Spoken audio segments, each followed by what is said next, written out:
So I know you've done some work on sleep deprivation and light and effects. Please tell us about that, and please tell us about this triple therapy.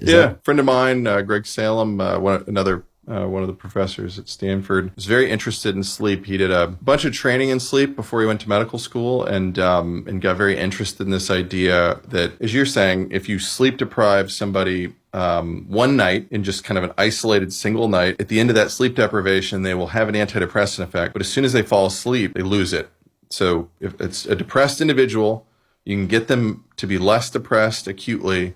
As soon as they fall asleep, they wake up 8 hours later, then they come back into the same level of depression. And so the idea was that you needed to do some sort of circadian reset. Part of what depression is that it's a dysregulated circadian system. And so mentors of mine say, if you can just get the sleep better, that's half the battle of dealing with depression, because so many people have insomnia around depression and have a whole host of types of insomnia. Having a hard time falling asleep, waking up in the middle of the night, and waking up early are all symptoms of depression.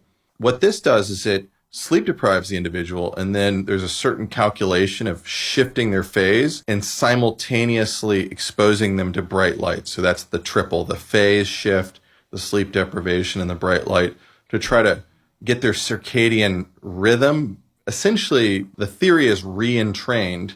And so in the trials that we've done and other trials prior to ours and after, it looked like there was a pretty profound antidepressant effect from this triple therapy that seemed to be durable, meaning durability is this term we use to say that not only can you get kind of point relief, but that the relief ends up, lasting.